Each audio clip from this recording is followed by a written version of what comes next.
Welcome to the Stanford MBA Two-Generational Wisdom Bridge across 30 years. I'm your host, Catherine Keogh McLennan from the MBA Class of 1995 of Stanford. In each episode, I bring together one of my classmates, now in our 60s, give or take, and a member of the class of 2025, now in their 30s, give or take, and about to graduate into an entirely different world than we graduated in 1995. Back then, we finished our MBAs just as the internet was emerging. Today's grads are stepping into a future shaped by artificial intelligence, uncertainty, and we hope that we express possibility. These conversations bridge generations, share lessons, and spark reflections on leadership, life, and what's next. Let's dive in. Today, I'm joined by Jason Lorber, one of my classmates from the Stanford MBA Class of 1995, and David Goehring Freed from the Class of 2025, soon to graduate in June.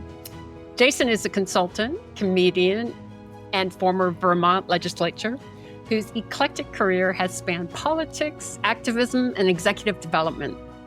After earning his MBA at Stanford, Jason founded Aplomb Consulting and later served 8 years in the Vermont House of Representatives, advocating for reforms in prison policy and public accountability, amongst many other issues.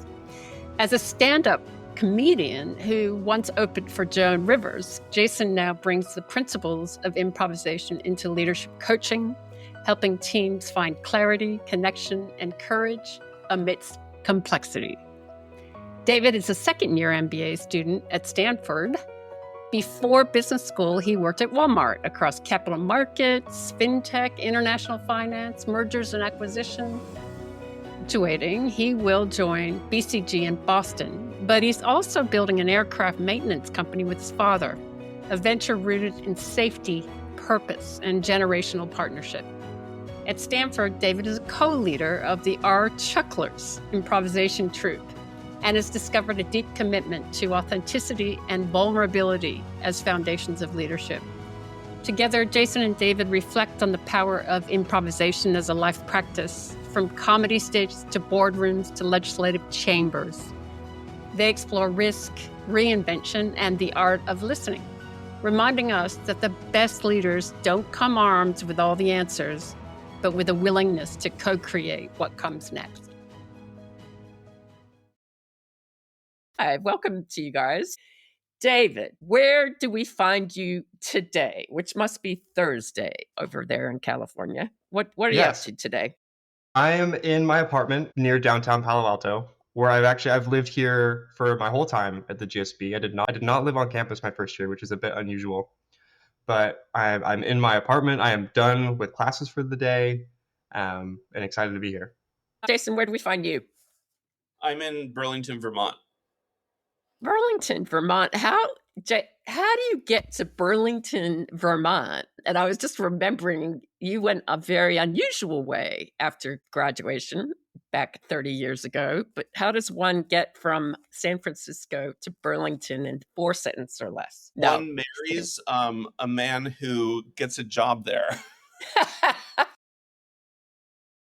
So it was either leave San Francisco or leave the husband. Oh, but was the husband around during Stanford? No. Okay. Met in 99. You met in 99. So, yeah, we've only been together for 26 years, and I'm hoping it might work. Yeah. Yeah. Well, after 26 years, you never know. It's early. You know? It's early. Jury's days. still out. Sure. Yeah. David, one of the things, you sent me some really cool background. And one of the things I picked up immediately, of course, was the fact that you've taken your wife's surname or last name, as you guys say there. Mm-hmm. Tell us about that. That is so cool. Sure. So you said my last name of Goehring when you introduced me. My last name now is technically Freed. Okay. And that's my wife's last name. When we were getting married, my last name's hard to pronounce. It's harder to spell. And so it just never been the biggest fan of it. I'm constantly it's Goehring, over and over again. And my wife wasn't the biggest fan. And so she's like, hey, I'm going to keep my last name. And then we're like, okay, we're talking about it. And we said, let's both pick a new last name together. We thought that would be like a fun, kind of cool thing for us to do. And we were going to take my middle name, which is Scott. So I was going to be David Scott. She was going to be Mackenzie Scott. And this was before the Mackenzie Bezos became Mackenzie Scott thing. So that gotcha. was outside of that. Okay. And we go to fill out the paperwork when we're getting married. And the worker there is like, you can't do that. And we're like, what? You can't pick your own? No, it has to be a combination of yours or hers. Like, or one or the other. Yeah. So it's like mine, hers, or hyphenated. And so we're like, okay, well, I guess we'll just kind of leave it for now. Yeah. And then since then, well, the idea was that we would both go and change it together at some point. Got it. And then she graduated from law school, passed the bar, and she's got everything under her last name. And I'm like, hey, Freed's a cool last name. Why don't I just take yours? And so I did that this year. I love that, David. I was like, that's the first where my eyes went. Anyway, all right, but back to the Vermont story, and maybe and I'm trying to figure out how you guys improvise in one of your arts. Both of you have that in common. How does one get to Vermont? So a husband gets a job there. You arrive in what year, Jason? And what do you do in Burlington, Vermont? It's an interesting place, right? It sounds small to me. It's quite small. The entire state is 620,000 people. Yes. Wow. So, yeah, we're the second smallest state population-wise. And for those of you who don't know, we are just south of Montreal and just west of New Hampshire, north of New York and Massachusetts. Because that was my first question when he said, I got a job in Vermont. I'm like, what state is that in? That's so funny. My God, that's funny. Yeah. So when I graduated from B school, I started a consulting firm. And then he got a job here as a music professor. And so we moved out, and I continued my business. But I left my heart in San Francisco, at least my business heart, or my heart for my business, because I had employees, and it was just like moving over, starting over. And then I ran for office. That's right. And I served for 8 years in the Vermont House of Representatives. And it's pretty hard to keep a business while serving. Yeah. And so that went by the wayside. And then when I left the legislature, I started my business back up, but it was very much different. It was very different. I used to go in and be an expert and tell people what to do. And now I hold space for them and help them figure out what to do. I love that. And that's a lot more effective. Isn't it? But what was the consulting firm that you first started? What were you up to? So my focus was serving the GLBT and HIV and AIDS communities. Okay. And so there were 9 of us in what I call Aplomb 1.0. My company is called Aplomb Consulting. And so that's what I did. And I would fly into clients, and it's a very specific niche. And so it was pretty easy to find the clients there and really help them out. But I would often find that they're just not implementing my ideas because they weren't theirs. And one of the key philosophies of my business now is that people don't like being told what to do. And so everything I do is around helping them figure that out. But I want to go back to what, because I don't know how you use this in your life. So when we had to move from California to Vermont, it was pretty much against my will. I was not looking forward to it. I didn't want to leave San Francisco, for God's sake. And so I actually really dug into this improv practice. I was performing improvisation. I went to these improv workshops weekly in Fort Mason. And the concept of improv is it doesn't matter what's thrown at you. You just have to embrace it and make sense of it. I love it. And have faith that it's gonna be okay. It's going to work out. And that's hard when you're moving 3,000 miles away. The business is kind of gonna go. But it worked, I'm really thankful that improv was in my life. Oh, Jason, and that's why one of the reasons I got you guys together. And David, you are also involved in improv. Tell us a little bit about that. Yeah, Jason, I love what you said about like applying improv to the move into life, because like the fundamental concept of improv is yes and, like you say yes to whatever your scene partner says, and then you build off of it, right? You don't question it. It's not yes but or yes or, it's yes and. So I think that's such a great analogy. How did you get involved with it, David? Yeah, Is it at Stanford? Yeah, at Stanford. So I had never done it before, but I was like a big fan of going to shows, and I went to like this tiny little black box theater in the basement of a really old building when I was living in Boston, and I would go to their shows like pretty regularly and just had so much fun. And then when I got to Stanford, there was we call it the R-Chuckle group, and they were hosting workshops. And so I went to some of their workshops, and they were just kind of like, there's like 20 to 30 people that would come to these, and they would teach you the fundamentals, and we would do very, very short scenes together and just kind of cycle really quickly. And I had so much fun. I loved doing it. And I thought there was no way in hell I would ever make the R-Chuckle team. Like, The R-Chuckle. yes, the Okay. R-Chuckle, which is the people who kind of like, they have auditions. So you audition to become a member. So they host these open workshops, but then to become an actual member of the R-Chuckle, which is a play on word of our buckle, which is our dining hall now. Gotcha. So the R-Chucklers, you have to audition to be a part of it. And I never would have auditioned except for the fact that the workshops were ending. So there was like 6 workshops, and I was having so much fun. And I was like, well, I don't think I'll make it, but I don't want to be done, so I'm going to try out. And then I tried out and was fortunate enough to be one of the 6 people from my class selected to be a part of it, and then have been one of the 3 leaders of it this year. And it's just been like the most rewarding thing I've done at the GSB so far.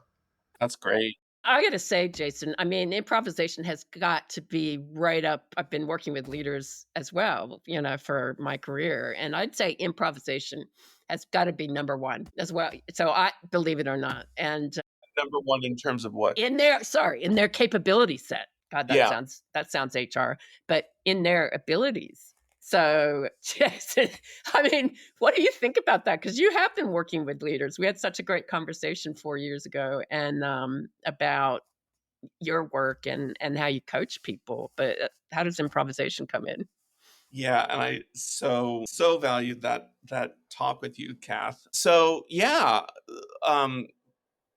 so what I do is I facilitate change, and I do that with 2 principles. One is that everyone has a magic inside them or a core competency.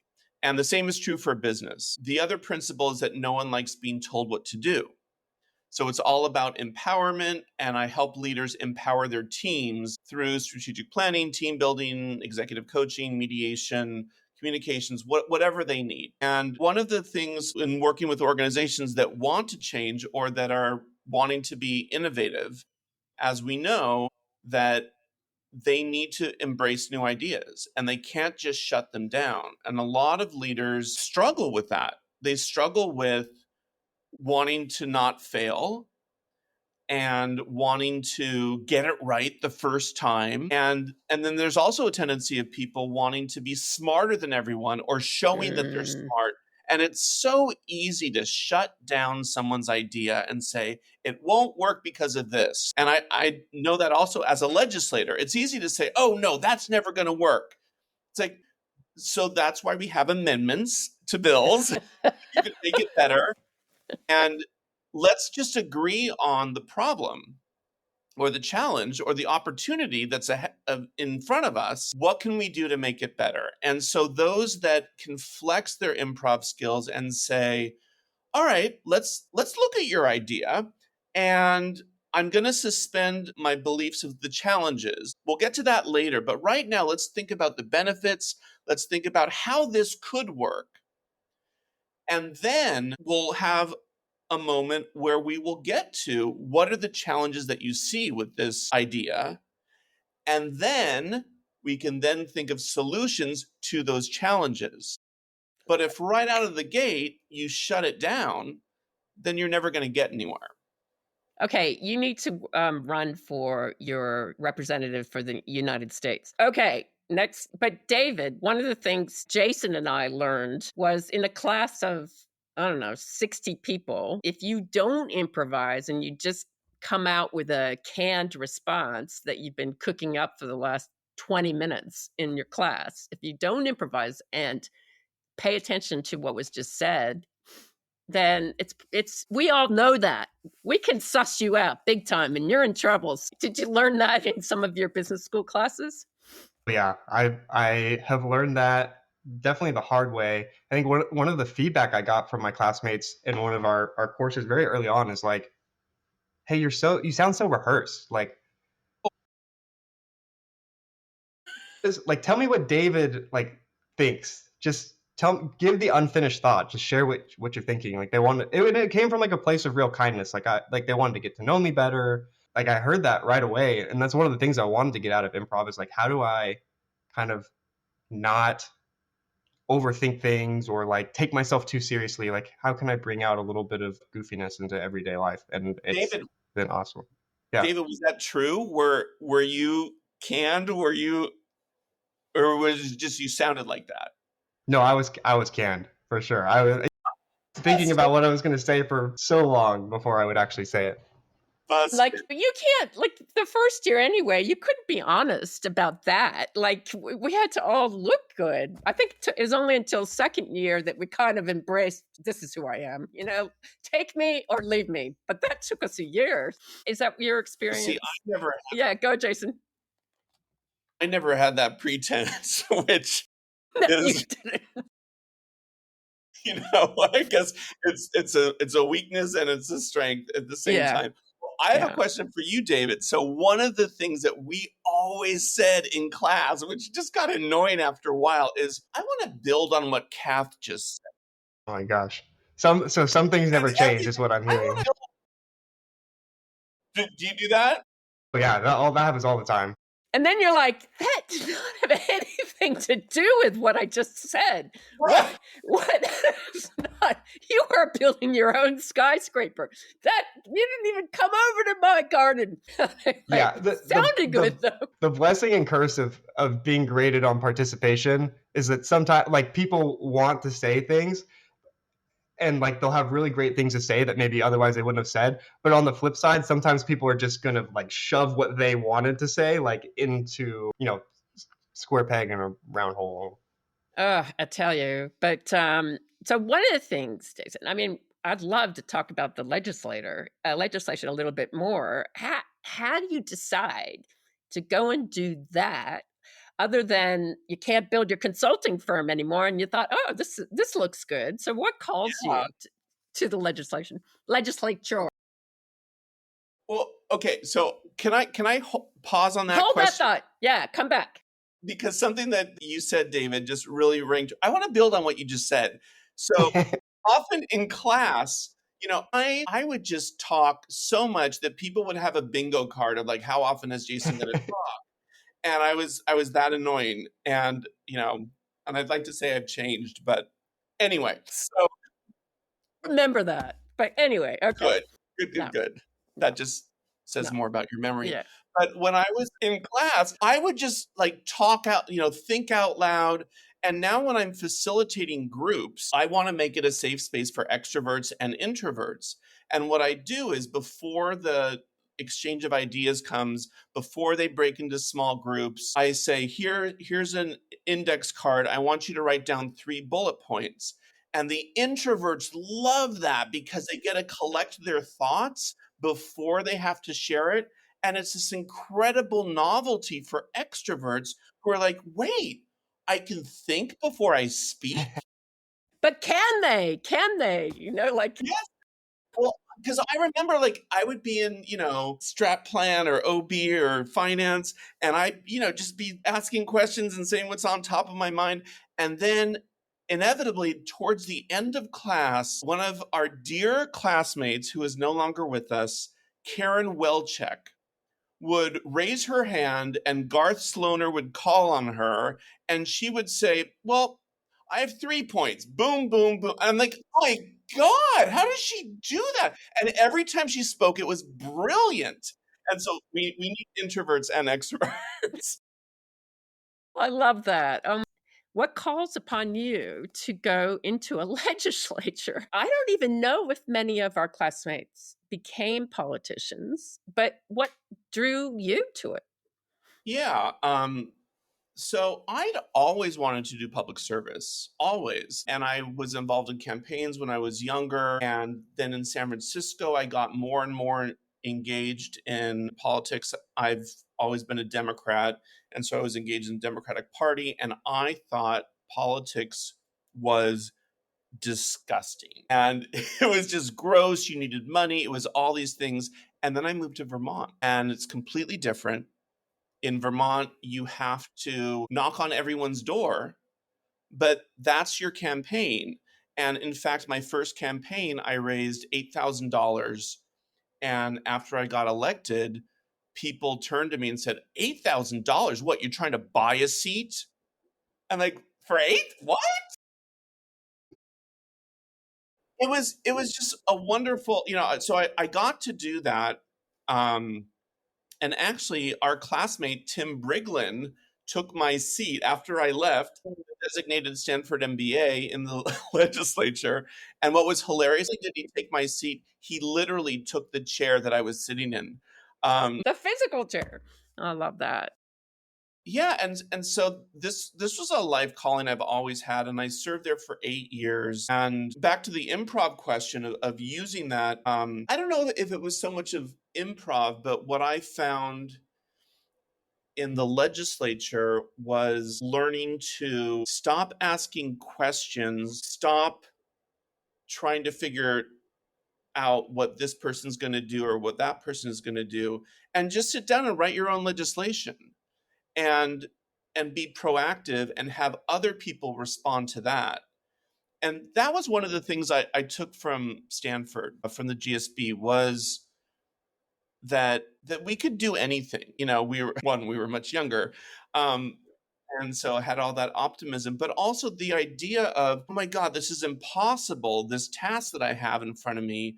But wait, if I break it down into its pieces, then I can start on component number 1 and then go to component number 2. But if you try to ingest the whole thing at once, it's overwhelming. It's so cool. I mean, David, you're going to be having a choice. One of the things you wrote, I mean, there's also improvisation in life. I'm quite good at that. But you've got a choice before you, which you described as a career choice at the moment. So tell us about that. Yeah, I've been spending a lot of time about to graduate thinking about how I want to spend my career over the next, long term, but then over kind of the next 5 years or so. Yeah, I was fortunate enough to receive and accept an offer from BCG in their Boston office. I'll be back in New England for after graduation. I don't have my start date yet or anything. All that's still being finalized. But last year, I started an aircraft maintenance company with my dad, which I've absolutely loved doing, and would be like a dream come true to be able to jump into that full time at some point. It's still small and can't really support me full time yet, but at some point in the future, like, to be able to do that with my dad and like build a business with him would just be fantastic. And so, knock on wood, sometime in the near future, I'll be able to jump fully into that. What calls you upon that, David? I mean, it sounds like it would be such an honor to work with your dad, but also aircraft maintenance. What is about that you both would love and do love? My dad's been an aircraft mechanic for the past 30 years or so. The last 10, he's been teaching aircraft maintenance at a city college in Sacramento. And there's such a demand for it. I mean, you see it in the news all the time, bad maintenance on airplanes. That's just the commercial stuff. Like, this kind of tragedies happen all the time in smaller airplanes, which is kind of what we're focused on. And just to be able to build a great business that like helps keep people safe is, like, I think, really rewarding.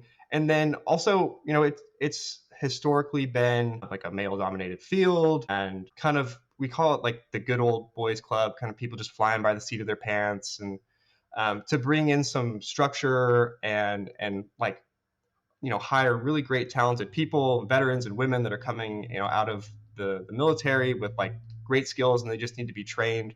To give those people a good job is just super, super rewarding as well. How did you come into the business school? I was working at Walmart for 4 years, before business school. And I was started out in a rotational program, which was great because my parents never went to college. And so I didn't know what I wanted to do. And so I got to try out 4 different things within 2 years. And it was really fantastic. And I loved my time at Walmart, but kind of realized that corporate finance isn't for me long term. So that's why I decided to apply. Did you decide that over the Stanford 2 years? A lot of us went different ways because of our 2 years experience or hiatus. Yeah, I kind of learned that while I was at Walmart. There were some teams I liked and there were some teams I wasn't such a fan of. But so I realized that like if I wanted to build a career, the CFO track was not for me because it would mean spending a lot of time on some of those teams that I wasn't, I didn't feel like I was thriving in. It's great, David. And I reflect, Jason, on our 2 years. One of the reflections I had talking to a lot of your classmates, David, was how creative you are in your career endeavors. Jason, when you look at your career, it's just fantastic to see what somebody can do with all the creativity in the world, to the point where one of the things you do is a comedian, which I suppose falls from the improvisation. But tell us about that. So I actually got into stand-up when I was at the GSB, and I think that preceded improv. And so the whole thing about, I guess actually it was probably around the same time. As a kid and in college, I was an actor. And I actually consider myself more of an actor than a comedian. Being at the GSB, I didn't have time to be in a play, much less commit to rehearsal schedules or do the work. But stand-up comedy is something that, okay, I could just go and do a 5-minute set at an open mic anytime I want. And so I started doing that. And then lo and behold, I started getting gigs and I started getting paid gigs, and it grew from there. Did you, when you said you first did it at the GSB, was it a comedy night at the GSB or was it outside of the school while you happened to be a student? Yeah, it was the latter. I went up to the city and performed at Josie's Cabaret and Juice Joint, which is no longer there, but Margaret Cho got her start there, and Leah Delaria, and lots of people. Yeah, and it was fun, and it is fun, and now I just finished writing and performing in my first one-man show, which is comedy, but it's really more like David Birbiglia or Hannah Australian, huh? Hannah. And it's actually the whole show is the premise is when I was 13 years old, when I was in 7th grade, Mrs. Klepner gave us an assignment to make a magazine of our future life. And in Comedy at the Core, the name of my show, I reflect back on who I am and who I've become compared to the vision of this 13-year-old version of myself.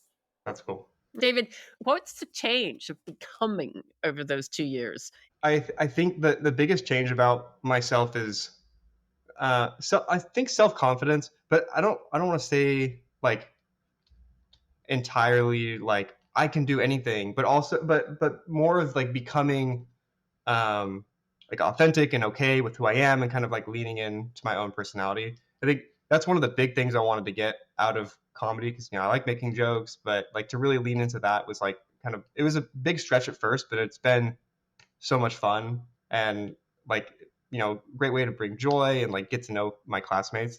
And Jason, one of the reasons I asked about whether you started at the GSB or if it was at an open mic night somewhere else is because there's this I think relatively new tradition now that we are doing GSB comedy nights.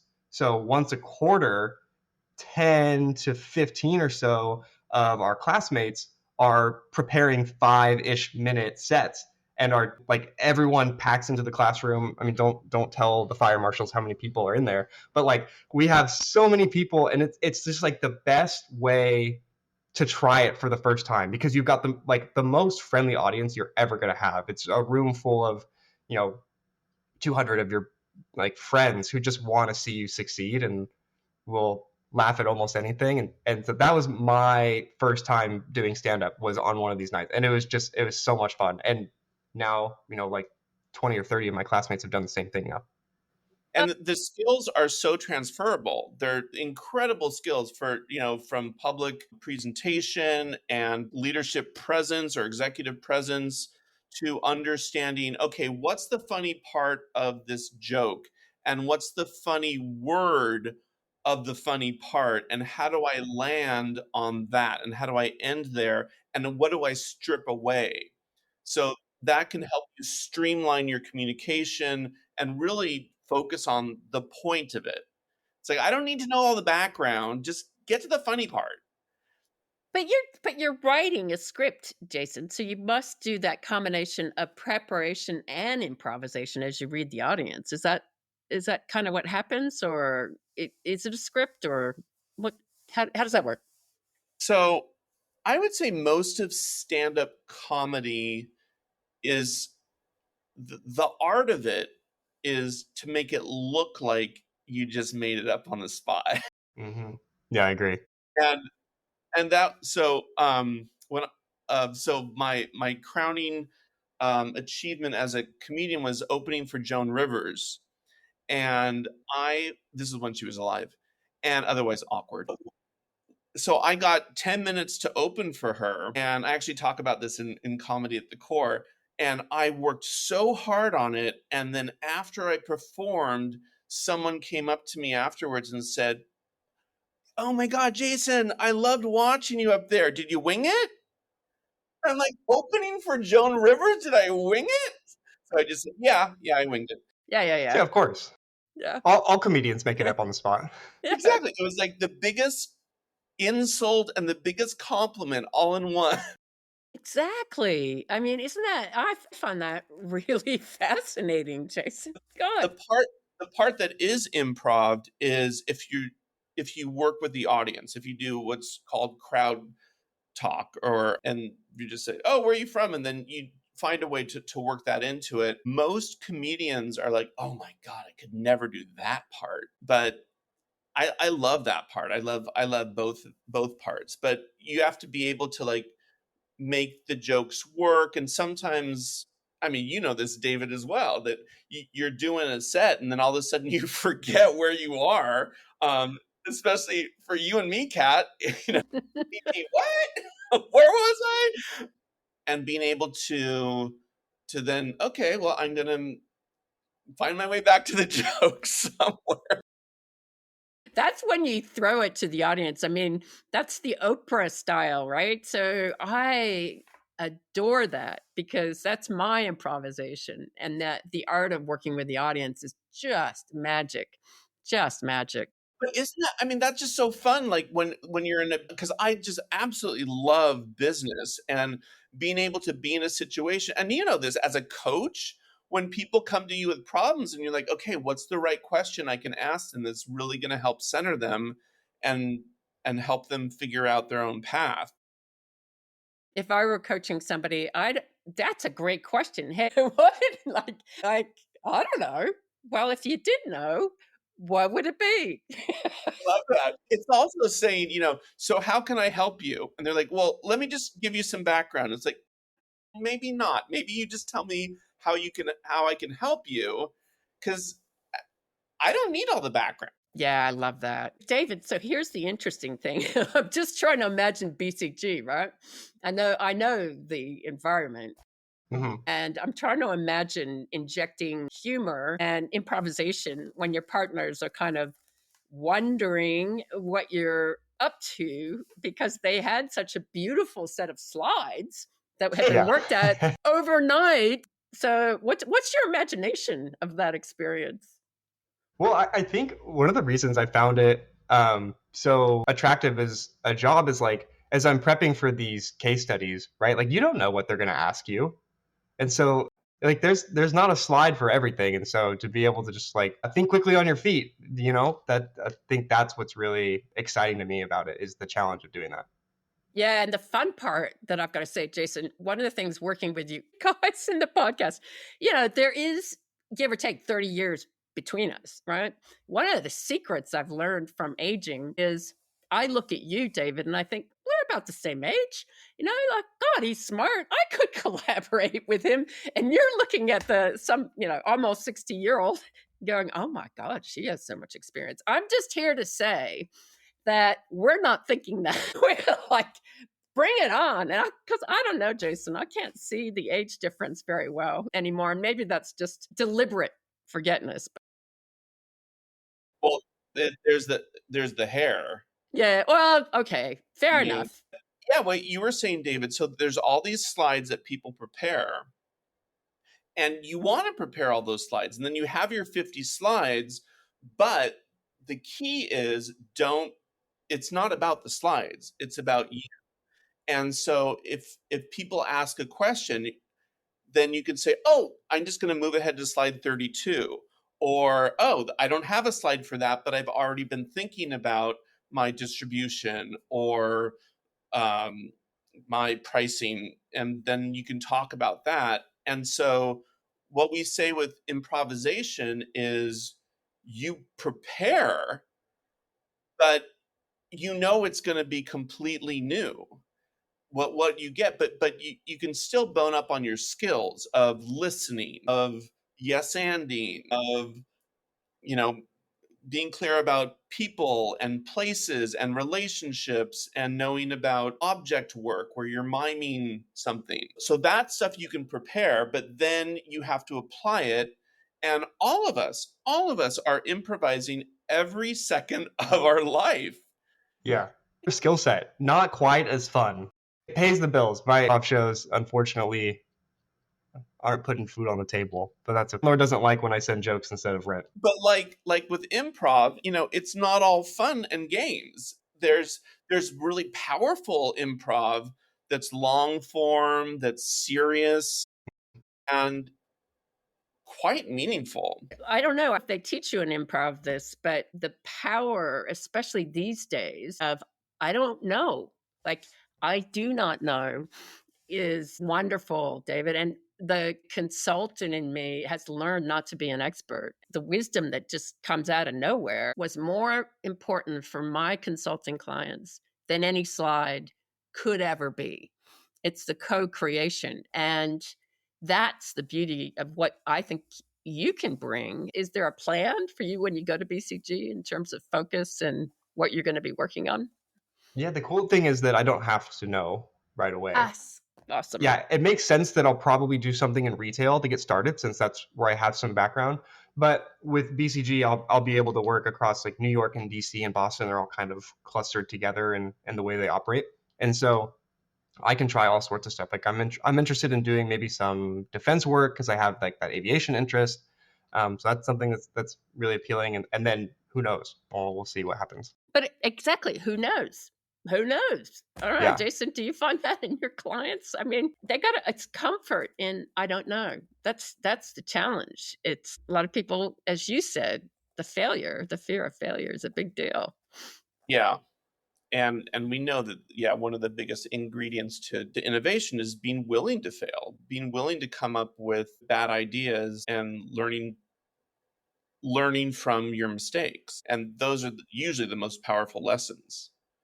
I like what Jason said around you have to learn from the failure, and just like you have to be okay with it a little bit. One of the things we do for the newcomers of our improv group on campus is before the show, we play this game called Bad Improv, because they've never done a show before. They're super nervous.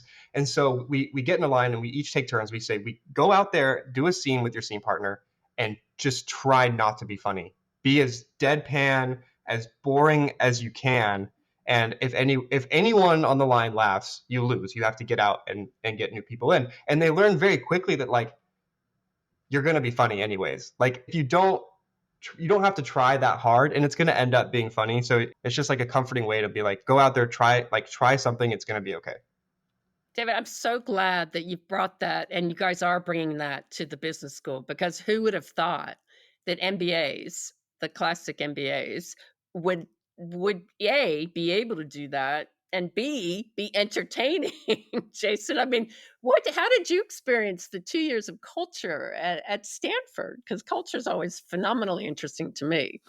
Yeah. So it's an interesting little experiment in bringing 300 plus people together to, well, first outsmart each other, but then Yeah, I found Stanford incredibly intimidating. I was one of the few people, I think there were maybe 3 of us in our class who had a marketing background. And really, yeah, and so I mean, I remember in one of the orientations, they said, "How many people are iBankers?" And a third of the people raised their hand. "How many people were consultants?" A third raised their hand. I mean, I was a marketing consultant, but that's a different field we didn't entirely. want to let any of those marketing people in because, consumer behavior, who needs to know that? Yeah. Oh, Jason. Yeah, it was a great experience, and I learned that I actually learned what I don't know, and so that and that's what I needed. I went in wanting to know all the different aspects of business that I would never master or come close to. But now I know, okay, I need someone to help with the cost of capital. I'm not going to, I remember the concept, and we're going to do data regression analysis. I know there's an R and I know there's a P, and I know you need, you know, an N of 30. But then I bring in other, if I'm doing a survey, like I'm doing a cultural assessment, I'm like, all right, let's do some regression analysis, but I ain't gonna do it because I want it to be good. Yeah, exactly. But that's how to build a great team, right? So, Absolutely. And yeah, back yeah. to the failing thing. So I love, David, that you're teaching them you can't be funny, and then they realize I actually am funny. I use failing a different way where I'll do an exercise, like let's say it's on public speaking. And so I'll get people, it's a workshop of how to have better executive presence. And I'll say, I want everyone to just go around and just introduce yourself. Hi, my name is Jason. Hi, my name's Kat. And then we say, okay, that was okay. Now let's do it in the most incompetent way ever. And so then people have these very funny self introductions. They forget their names. You can't hear them, or they come on too strong. And I say, okay, so now let's break it down. How did you fail? How did you suck so bad? And then we can understand, okay, that's the thing. I use that thing where I just crossed my arms and made myself as small as possible. Okay, so now I'm aware of it. And if we could fail more often, then we would learn so much more. But we're scared. We're so scared of failing. And especially in the GSB, it's like, my God, there's brilliant people all around me. How did I get it? I tell you, and Jason, what's interesting is I maybe purposefully, but I do live in Australia. So chose not to go to the 5-year and 10-year reunion. I mean, I was imagining, which is probably not true, that all these self-made billionaires, literally in 5 years and 10 years, Jason, would be talking about their extraordinary success. And I had really, let's just say, not. And I was a bit intimidated by that. But they went in. So what's fascinating to me is we graduated in 95. Netscape went public. That became the first real retail browser, believe it or not. A lot of us did not have computers. We had to go to the computer lab to use these huge things. And remember, we didn't have mobile phones, so we had to use these things called what are they called? Pigeonholes. I had a BlackBerry. Oh, you did? Oh my God. Anyway, Wow. but here's a question for you, because BCG and your aircraft business, now you guys in the class, you're entering not the start of the internet, but the start of AI. And what's been interesting to talk to your classmates is, which I'm glad, is that this AI thing is completely confusing to everybody. And so, but, let's just talk about retail, for example, David. So, what did you see in Walmart? What do you reckon you're going to be consulting in that is asking you to apply that AI kind of mindset to retail, because that's exactly where one of our classmates went into with eBay. And so leveraging this new thing called internet into the retail world at that time, believe it or not, we didn't have e-commerce. So we were still going to the Walmart store. So what do you think in this new world of AI? Yeah, I think there's like kind of two things that come to mind. The first is just using it to augment creativity and be creative much more quickly. Like to take an idea, put it out there, and then see what it might look like immediately. I think Walmart just released some news maybe today or even yesterday about they were using it for some type of apparel design, and like they're able to like design some apparel really quickly, which I think is cool. I think it's cool because one, you're doing it quickly, but two, you're also still using your own human creativity, which as a comedian, like but stop really there like. because you've got 2 points. So, but this is important for people to hear because you guys are creators and you live and thrive on creativity. So when the typical person in the street says, "Oh my gosh, it's going to rob us of our creativity," that's not what you're finding, David. So just explain a little bit about why doesn't it rob us of creativity? Yeah. I like if you try and use AI to come up with like a comedy set, for example, it's not gonna be very good. And but yet.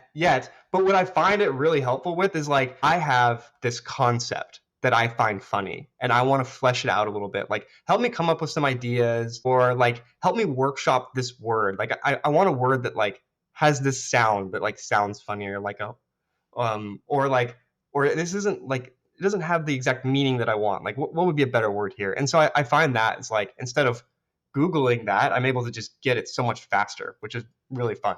Yeah. And okay, so that's the first point, and I could talk about that forever because I work with GPT all day long. And it's my friend. I even gave it a name, like I made up a random name called Dyson. That was probably after the vacuum. But so that's the vacuum of information. But people are like, why does Kat keep talking to her vacuum? I know. The second point, though, you were going to make, if you remember it.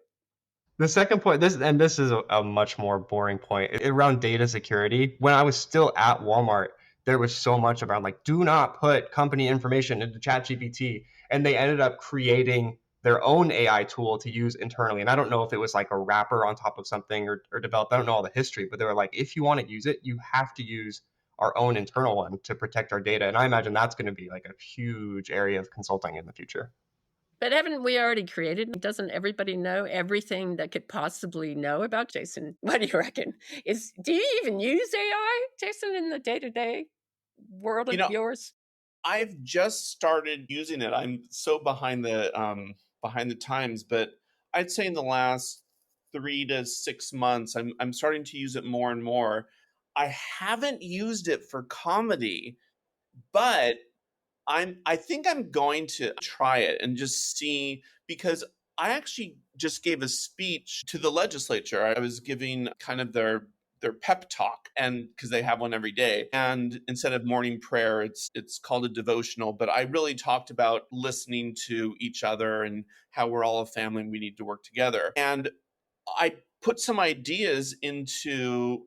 I basically just used Word and I used the microphone and I just started talking about the different concepts, and then I put it into Chat GPT and I said, just make sense of this, and it came back with a speech that I'm like, wow, those are actually my exact words. You didn't come up with it, but you put it in the right order and it's coherent now. And then I would say, okay, so now take this concept and give me 10 different ways of saying this one sentence.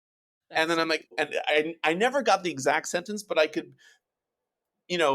pick apart, option number 3 and the end of option 8 and put it together and say, okay, so now iterate on this. Exactly. And it actually helps. I love that. It's quite amazing. I love that. And it'd be interesting. One of the things, David, was when we graduated, the consulting firms loved the internet because all of a sudden they could share knowledge. And we had this thing that arose called knowledge workers. They could share knowledge immediately. Sydney's office could share it with Chicago, and all of a sudden we could have the same packs, and we didn't have to create new knowledge. So what does consulting do with AI? Don't I just look up retail? What do I need you for? Yeah, well, hopefully it means that like I'll be spending a lot less time building slides and more time talking to people and like building the relationships and getting to know what's going on the ground level. That's what I hope.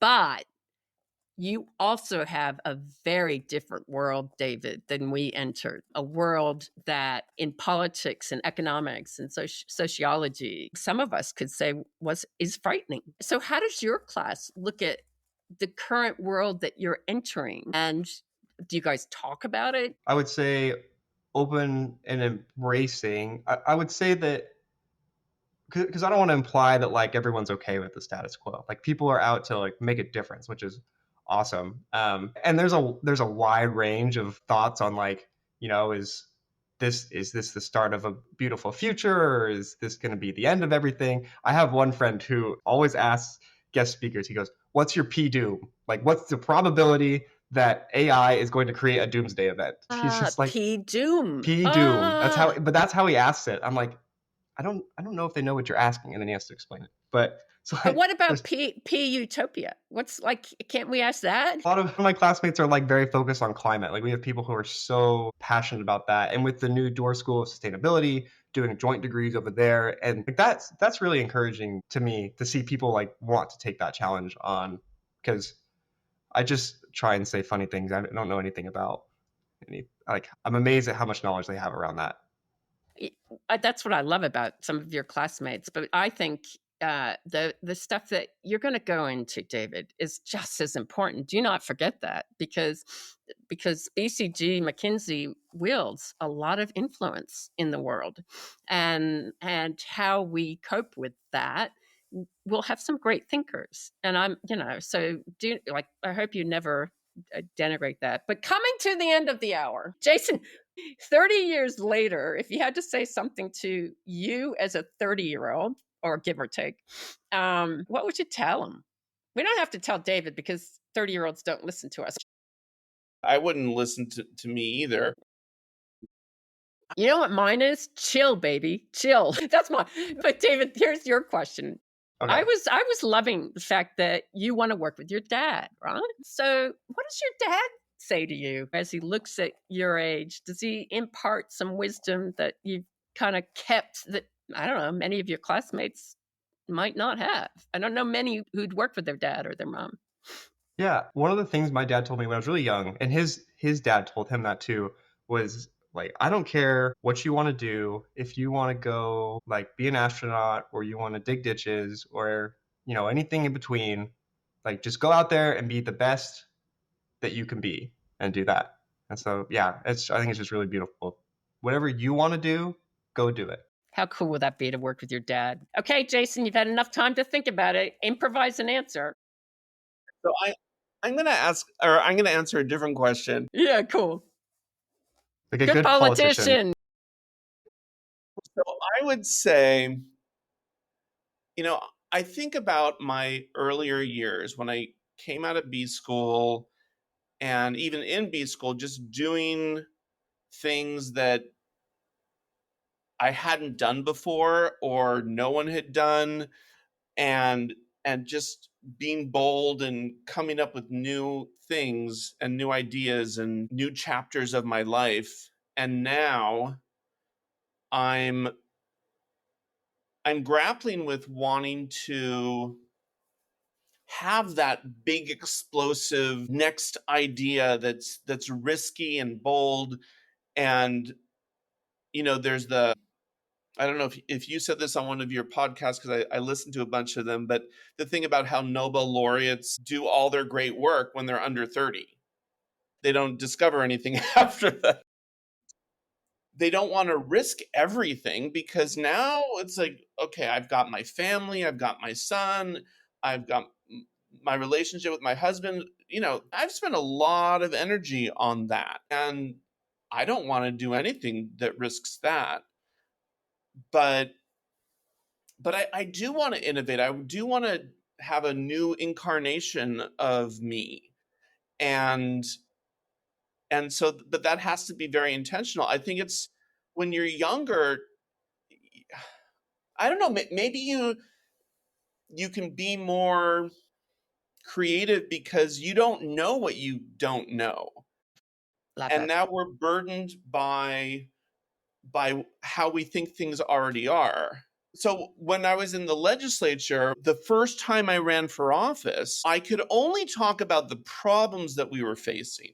I didn't have solutions. And so that, I got elected. And then we say, like, once you've been in office, you forget how to campaign because now you're sucked into the details of, well, we can't do it that way because of this regulation. And we forget to say, no, focus on the problems and together we'll come up with a solution. David and Jason, you have a big role to play because I think improvisation is an art that we just need to inject in everything we do and encourage people to make it up. Thank you for joining us. For more insights and information, visit my website at katherinemclennan.com. That's spelled KATHARINEMCLENNAN.com. Don't forget to subscribe to the series so you know when the next episode will be as we continue exchanging wisdom, connecting past, present, and future through the perspectives of Stanford MBA graduates of 1995 and 2025.